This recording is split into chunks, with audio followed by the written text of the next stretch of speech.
When anxiety takes over, it feels like you're losing control. But inside the brain, it's glutamate, a neurotransmitter that's flooding your brain, increasing the feeling of anxiety. That's the chemical that biologically makes you respond to stressful situations that you find yourself in. But as glutamate floods the brain, that can also increase the feeling of anxiety and stress. Brain chemistry evolved to help us survive. But many of the situations we're in today are not life or death, life-threatening, like a bear running towards us. They're often more like, I don't like my boss, I don't like my work, my relationship is causing me stress, or some other thing that is affecting us, increasing our anxiety. So to reduce anxiety at a biological level, it can help us be in control and make better decisions. In order to do this, we need to rebalance the two neurotransmitters, glutamate and GABA. GABA is the calming neurotransmitter, and that's where passion flower enters the story. Passion flower is an antidote to anxiety known as nature's Valium. It calms the nervous system by increasing GABA activity. This puts you back in control, helps you to deal with the situation better, with less stress, less anxiety, and the overwhelm. Physically, you can feel better at dealing with your stress and your anxiety. Now, passion flower isn't going to stop the anxiety or get rid of the root cause. Your boss is still your boss, but it will help you manage the situation better biologically, physically, inside your nervous system. You'll feel calmer and more in control. But how does it actually work? And what's happening inside your nervous system when you take passion flower in a tea, infusion, or in a tincture? And is the hype backed by science? Well, yes, it is. And in this video, I'm going to bring you through all those questions and steps. But to get there, let's start at the beginning and look at some of the history of passion flower. Passion flower was first used by the indigenous people in South America, and for centuries indigenous tribes in the Americas brewed passion flower as a calming tea to deal with pain, anxiety, and help people sleep. Not that the tribes had any problem sleeping, I imagine, but maybe they were stressed, who knows. And when the Spanish and Portuguese explorers arrived in the Americas in the early 16th century, they encountered passion flower through the indigenous tribes, to the communities that were using it, and they were fascinated by it. In particular, its geometric flowers. The shape of the passion flower for them was more than just a flower, and the Jesuits in particular became fascinated with its dramatic geometric flowers. To them, it wasn't just a plant, it was the passion of Christ captured in a flower. And that's how it got its name, passion flower. Seeds and live plants were brought back to Spain and Italy around the early 1600s.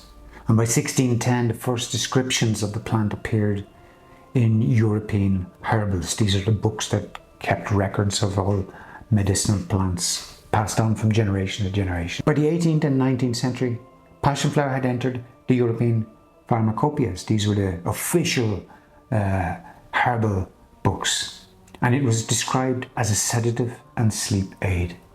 Its use spread through the colonial trade routes, reaching Asia and eventually being naturalized in parts of Africa and Australia. Now let's dive into the science behind passion flower.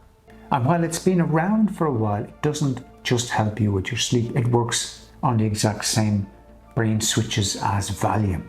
So Valium, we know, is an important tranquilizer. So this is a natural tranquilizer without these side effects. You're getting the effects of Valium without the side effects or the dependency. I've spent many years managing addiction services, working with people struggling with addiction, and I've seen how addictive Valium and benzodiazepines can be for people and how hard it is for them to come off them. And that leads them down a spiral. And I always wanted to find natural ways to help people. Now, anxiety isn't just in your head. There's a chemistry. And in this video, we're looking at the chemistry of anxiety and stress and how your nervous system is out of balance between these two key neurotransmitters, glutamate and GABA. GABA, we know, speeds up the brain. It's the accelerator in the car, get the car moving in situations. GABA is the brake, slows us down, calms us. Now we need glutamate to produce GABA, so these two neurotransmitters are interdependent. And so when you drink passion flower tea or take the tincture, you're altering your brain chemistry and the nervous system with natural chemicals, natural plant medicine that increase GABA activity by slowing down the neurons, the excited neurons that are affected by too much glutamate. That exaggerates the feeling of stress so that we get out of the situation we're in. That's what glutamate is for. But in today's world, we don't need to be so hyper. And passion flower does the opposite. It's the brake in the car. It slows us down, reducing glutamate activity and stimulating GABA to calm the nervous system, calm the nerves, calm the neurons at a cellular level. That's what when we take passion flower, we're trying to get it into the cellular level in the brain. So let's break this down step by step. Passion flower is loaded with flavonoids, and the greatest accumulation of flavonoids occur in the leaves. So that's the most active part we're using, not the roots. In other plants, it's roots. And these chemical messengers, flavonoids, communicate with nerves, telling them to say, slow down. No need to panic, just calm. In the tea, you get mostly glycosides that dissolve, they're absorbed in water, in hot water. And they absorb the chemicals and the glycosides and give you that calming, gentle effect. In the tincture, it's stronger because the alcohol extracts apigenin and chrysanin. These are two important plant chemicals in passion flower. And chrysanin binds with the benzodiazepine receptor, and they enter the blood quickly because it's alcohol based, enter the blood quickly, and they have an immediate effect. Therefore, it's a stronger feeling. Tinctures tend to give you that quicker effect. So when you drink the tea, you're getting also an activity in the gut. The gut microbes snap off sugars of these flavonoids, unlocking the active form. That's the tea breaking down through the digestive system. The tinctures skip that part because they're already active and they go straight into the bloodstream. But just because they're in the bloodstream doesn't mean they've reached the brain, because they have to cross the blood-brain barrier. This is an important protection of the brain. It's like a checkpoint, and it ensures only safe chemicals, nutrients, oxygen and so forth cross the blood-brain barrier into the brain to nurture and protect the brain. So it's like the blood-brain barrier is like a security system for your brain. It's a protective wall packed tightly with cells that decide what passes and what doesn't. So it's the blood vessels that feed to this wall, and then they decide what gets through. What it lets in are things like the brain needs obviously oxygen, sugars, and some nutrients. And what it blocks are germs, bacteria, toxins, and some medicines that can be harmful to your brain. Most molecules get turned away, but the apigenin and the chrysanin, these two plant flavonoids,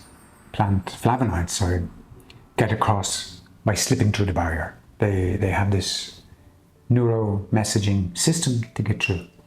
And as a result, you get a stronger effect more quickly. Compounds cross the barrier into the brain, affecting the neurotransmitters. But what happens once they get inside your brain? Inside your brain, there are two main switches. The first is glutamate, as we mentioned earlier, the gas pedal. Too much glutamate leads to increased anxiety, racing thoughts, and tension. Again, activated to get you out of a situation. And then the second, it's the GABA. The GABA is the brake, slows you down, restores balance, induces calm. So we need this balance between glutamate to let us do something and GABA to calm down. We don't need to be so hyper. And here's how it works. Passion flower compounds land on the GABA-A receptor, the exact same one as Valium uses, as mentioned earlier. The compounds increase GABA activity at the receptor, increasing the feeling of calm. But passion flower doesn't just stop at calming. Other flavonoids protect neurons from stress. For example, vitexin is a sedative. Orientin acts as an antidepressant. These are within passion flower. And the alkaloid harmala helps serotonin and dopamine to be more effective, to stay around, to have a longer effect. And that leads to a better feeling of well-being. Harmala alkaloids in greater quantities can be hallucinogenic, so we don't want too much of that unless you're in a meditative state. So the results of this natural induced plant nutrients is that the neurons calm down. Anxiety circuits in the amygdala chill out, and you feel it in less tension, easier sleep, steadier mood. But the benefits of passion flower go beyond just calming the nervous system. It helps with muscle tension, aches and pains, improves the quality of sleep as a result, and it protects your brain from the damage caused by stress. So if you thought passion flower was just a sleepy tea, it's actually a whole maintenance crew that come into your nervous system and rebalance, restores harmony, relaxation and calm. Caution, of course, nature isn't a free pass, and there are risks with every plant medicine, every substance, and passion flower is safe for most people, but it's not perfect. It can make you drowsy and should be avoided in pregnancy. It can also interact with antidepressants or sedatives, so always consult with a medical professional if you're considering taking passion flower and if you're on medications. So respect the dose and the context. So next time you sip passion flower tea, remember, it's a molecular journey from your gut to your brain that restores balance between the gas, get going, and the brakes, slow down, glutamate and GABA. And that's how a humble flower can quiet the busiest mind. But here's a question for you. If nature designed passion flower so elegantly to calm us down, what other treasures are hidden in nature to help us deal with life? Calm our nervous system naturally, without medications. In this channel, I'm going to cover more plants that you might find interesting, helping you calm your nervous system, deal with depression, anxiety, stress, worry. I hope you tune in again for another video. Let me know in the comments, have you tried passion flower? What do you use for your nervous system? What would you like me to cover in another video? And if you like this video, why not subscribe and get a notification, regular updates from me. Thanks for watching. Thanks for staying to the end. Appreciate your connection and see you in the video very soon.